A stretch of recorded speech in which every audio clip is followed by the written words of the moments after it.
ওই ধামাকা জিনিসটা আমার কাছে না আসলো। ঢাকায় সিনেমার আলোচিত অভিনেত্রী প্রার্থনা ফারদিন দিঘি শিশুশিল্পী হিসেবে বড় পর্দায় পা রাখেন। এই অভিনেত্রী কুড়িয়েছেন দর্শকদের প্রশংসা। শিশুশিল্পী হিসেবে চলচ্চিত্রে অভিনয় করে 3বার অর্জন করেছে জাতীয় চলচ্চিত্র পুরস্কার।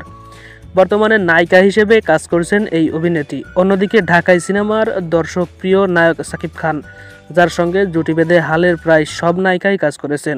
তবে সেক্ষেত্রে ভিন্ন দিঘি জানালেন শাকিব খানের সঙ্গে সিনেমায় কাজ করার ইচ্ছে নেই তার। এ বিষয়ে দিঘি বলেন, শাকিব খানের সঙ্গে তার ছোটবেলায় কাজ করার অভিজ্ঞতা রয়েছে, যেখানে শাকিব খান তার চাচার চরিত্রে অভিনয় করেছিলেন। সেখানে আমি তার পরিবারের সদস্য, বিশেষত তিনি চাচা চরিত্রে অভিনয় করেছে। বড় হওয়ার পর সেই সম্পর্ক ভেঙে অন্য ধরনের চরিত্রে অভিনয় করা আমার পক্ষে অস্বস্তিকর মনে হয়। দিঘি এ বিষয়ে আরও বলে, আমি এমন একটি জায়গায় কাজ করতে চাই যেখানে স্বাচ্ছন্দ্য বোধ করব। শাকিব খান অবশ্যই একজন সুপারস্টার, তবে আমি মনে করি আমার পেশাগত দৃষ্টিকোণ থেকে এই সিদ্ধান্তটি যথাযথ। সম্প্রতি এক বেসরকারি গণমাধ্যমে দেওয়া সাক্ষাৎকারে দিঘি বলেন, শাকিব খানের সঙ্গে আমাকে মনে হয় পর্দায় কখনো দেখা যাবে না, কারণ মানুষ ছোটবেলায় আমাকে তার সঙ্গে অনেকবার দেখেছে।